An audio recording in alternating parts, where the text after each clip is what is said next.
the final lap of our conversation around World Health Mental Day, or World Mental Health Day, forgive me. And the chair is Social Care Commissioner, Bestel Foundation, Priyanka Bageria, is International Wellness Trainer at the Art of Living Foundation. We're still talking largely about what they've been doing in their respective foundations to connect with people, everyone that could fall into either acute situations of these phenomenon, or better still living with, various forms of, issues around mental health. You're back home now. Yeah. You've been doing a lot of stuff here. Walk us through how people can relate in terms of connecting with you and seeking for help if they should. Now, we've started a project in Millennium City in Kaswa. Okay. There's a Millennium City there? Yeah. Okay. Yeah. So we started a community program, Okay. In which we have, I think we have 150 people, part of the project. So these are people who have all kinds of health issues around, from depression, lots of stress conditions. So what they do is we run a referral program. People can self-refer, or sometimes by word of mouth.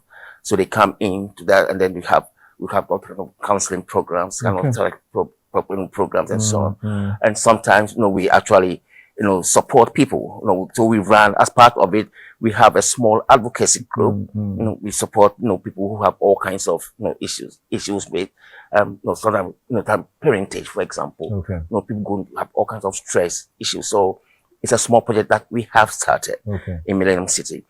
But apart from that, I think 2-3 years back, we started a program of trying to improve the quality of mental health resource, particularly in terms of mental health nurses, for example. So we are in the process of instituting an exchange program. So I think our team arrived from the UK last Friday, and they're beginning a series of conversations in terms of establishing that. So we're working very closely with the Mental Health Authority. They've been quite supportive. So we're working with them in trying to build this kind of exchange program, where it should be possible, to have, experts, from the UK come in and train staff here. We're also doing some work with Confanochi Hospital in terms of that. And we've been talking to Menchia about, building a recovery project in Kwantakese, in the Ashanti region. So these are kinds of practical things that we're trying to do. Essentially, our whole project, within Ghana, is to improve the quality. They do lots of work around capacity building, for mental health personnel, and then support wherever we can, in terms of institutional infrastructure. So we're doing that, and then we also working very closely, with Confanochi. We're working closely with Accra. So we've done some work with Ankafo, in trying to improve the whole chain of the delivery system. Particularly, where people come out of mental institutions and they become more or less destitute. So they do not want to be. People do not want to accept. Absolutely. So those are kind of the cultural biases, that people suffer. People with mental health, problems. So what we are trying to do, on a practical level, is to improve that kind of chain, that delivery chain. So someone comes out from a mental health institution, there is support in terms of education, support in terms of employment, support in terms of housing. These are long-term projects, but we're working very closely with it. And then our project, working very closely with Menchia in developing that project. In the Ashanti region. There are myths about meditation around here in Africa. I don't know about that, but in Ghana, I've not been to almost all African countries, but where you engage in meditation, somebody feels like you are chanting, and they have names they call it. How are you able to deal with that perception? Because you see, that's one of your solutions, is to relax and use meditation as well. And it's written in the Bible that we should even meditate on the word, but people still feel that it has some spiritual connotation to it. How do you deal with that myth in the first place? So today we are present in 23 African countries. Okay. Yeah, we have a presence. And in the month of May, it is celebrated as the Africa month, Africa Day. So we celebrated the I Meditate Africa month Okay. in the month of May. Oh, I see. Today we are working with the Ministry of Health of Ghana and the Mental Health Authority. And those days are gone when you think, oh, if you meditate, it is something spiritual. Let me ask you, what is spirituality? What is spirituality? Connecting with an object of worship that's supernatural. That's for me. Is as simple as just connecting with yourself. Okay. Spirit. That's the form of Yeah. spirituality. It is just spirituality is connecting with yourself, with the spirit which is inside each one of us. You may name it God, you may name it soul, you may call it the spirit or the self, whatever it is. It is about connecting with yourself. And when you connect more with yourself, then you have that strength and that confidence, that unshakable smile on your face. Otherwise, you are always wanting to anchor somebody else for your happiness, whether it's your relationships, whether it is some object, or whether it is some situation or event in your life. That is when we are dependent for our happiness or joy. But when you feel that connectedness with yourself, then you feel more independent, right? So when we are talking about depression or anxiety, what is it? It is that you're seeking something outside. Either your mind is in the past or in the future. Okay. Anxiety means what? Oh, what will happen in the future? Will it happen or not? When will it happen? Right? You have so many questions, uncertainty. And what is depression? Depression is very low energy. Your entire life force energy has come down. So when we do some breath work, as I said, breath is connected with our emotions, how we feel. We're just able to change our emotions from negative to positive. It is as simple as that. Right. And today, especially after COVID, everybody is talking about breathing, Yeah. breathing. Yeah, and today that is why it is universally accepted, because it is only to do with your breath and your mind. If you're talking about mental health Okay. and we do not address the mind, then we have failed, I see. right? We have How to then address do we the also core. draw the balance between, look, these are real issues of bread and butter. Right. Again, comes in the anxiety, issues of anxiety, where I'm anxious about how to fix my children's school fees, the job I'm about to be laid off, there's no food in the house, my wife or husband has, bolted. And there are the issues there. You're asking me not to relax. You're asking me to relax. How do I relax when I have to fix these things? Economic recession. That is why these programs are important, because our life is very complex today. It is not simple. To be able to handle these complicated situations, you require some life skills. Yeah. So just 20 minutes of some breathing and mindfulness techniques will help you to develop those coping mechanisms Right. by which you can handle these situations. Today we do our program as it is offered as a trauma relief camp in ISIS camps. It is offered as free programs in prisons. We have signed an MOU with the Uganda prison department, where we are going to train 70,000 prisoners. Wow. More than 8 lakh prisoners across the world have been trained by the art of living. Because there is so much trauma, there is so much guilt, there is so much of pent up emotions, and it is just not about being a prison inmate. You don't know what a person is carrying in the mind when you are sitting in a cab, or you have help at home or a driver.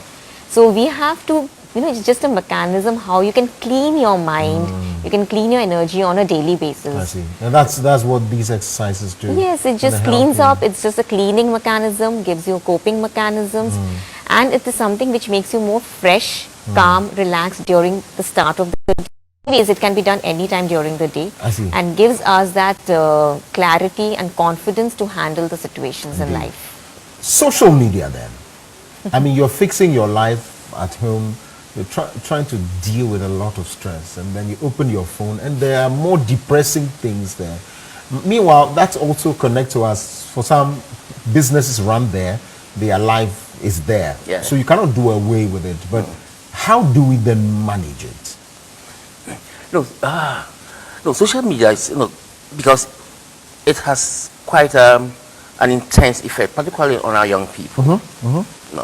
Young people, because it's not only in the UK but here as well. The effect of social media on young people, in terms of lifestyle changes, for example. That people see all kinds of celebrity body shapes that they want to. So that is where the issues around. I did mention young people get into issues like body dysmorphia, where they begin to hate their bodies, and that causes quite significant mental health issues for a lot of our young people. People don't know when to come out. Exactly. They wear clothes that will cover their bodies, and then they are carrying that. Even the clothes are not nice, but I'm wearing it to cover the body that I don't like. No self-esteem. And the kind of impact is extensive, I must say. Because when young people want to copy celebrity lifestyles, it's all that is, I think it's global. That is global. It's not only in the UK or here in Ghana, but I think it's quite global.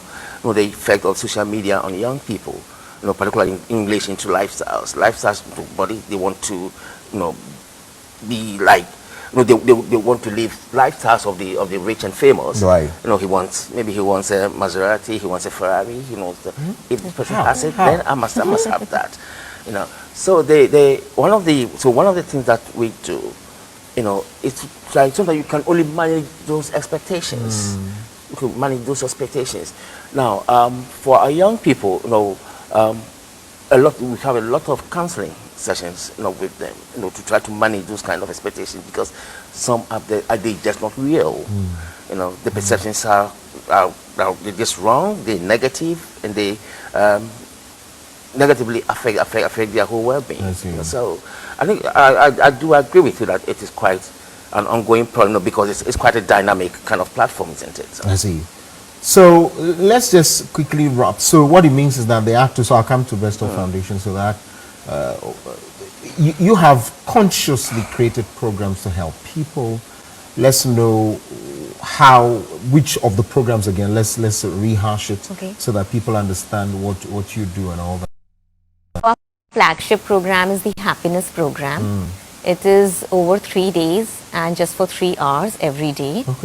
And in that you learn these breathing techniques, which you can do it on your own on a daily basis at home.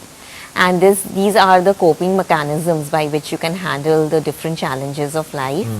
And these programs are conducted in person at various venues and centers across Accra.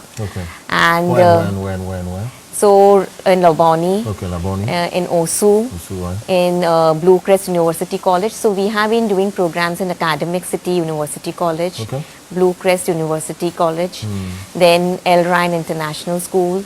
We also did a free program for the underprivileged children in Power Hour School. So, and also we will be starting programs for the prisons here. We are in talks.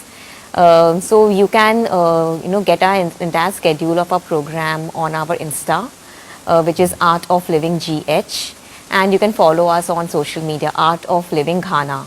So you can get all the information, the videos, the testimonials. So in Ghana we have been relatively new, but otherwise we've been there in 180 countries, and we are a 42-year-old organization. I suppose we have been pioneers in the space of mental health, and we provide the core solutions and the tools and techniques by which you can handle your mind and your emotions, and not get into that extreme state of aggression or anger or depression or suicidal tendencies. You are stable, you're calm, and you're balanced. I see. For 42 years, I think it's been tried and tested. Yes, scientifically proven. Okay, I see. How about Best of Foundation? I mean, you've said it. Best of, particularly, we back home in Ghana. We've got our team settled in here now. So 3 things. 1, to deepen the level of community engagement. So we need to penetrate a lot more into our local community. That I said we started with Millennium City in Kaswa. So there are plans, to extend that in other parts of Accra, and we're doing some basic outline work around other regions, particularly in Ashanti. We're working extensively with institutions, with the prisons. We've got we've had a program with the prisons, to see how our prisoners support our prisons, those in our prison, our inmates, better manage their mental health conditions. So we're doing some work with that. Okay. We're doing work with the mental health authority. They're helping us develop the capacity training. Okay. And again, we have experts from the UK who are currently in the country doing that. So where do we connect with you? Bestel Foundation? BestelFoundation.org. Okay. That is our site. Yeah. Thank you very much. Andy Che, Social Care Commissioner, Bestel Foundation. Priyanka Begeria, International Wellness Trainer with the Art of Living Foundation. Thank you very much indeed. Thank you very much. Thank you. Thank you very much. Well, so take care of your mental health, and for a lot of people, I used to do that. I stopped. 3 Idiots. Have you watched the 3 Idiots? From your place. And so that the main character will tell you if something happened and you are very anxious, just say all is well, all is well, all is well. All is well means all is well. What it does, and he was asked. So if I say all is well with the things we sorted, he said no. At least you are calm and you have the courage to fight it. So you cannot control everything in this world. No, everything you can't. The only thing you can control is how you react to these happenings. And so take care of your mental health and be sure that you're in the right space at the right time. Let's take a break.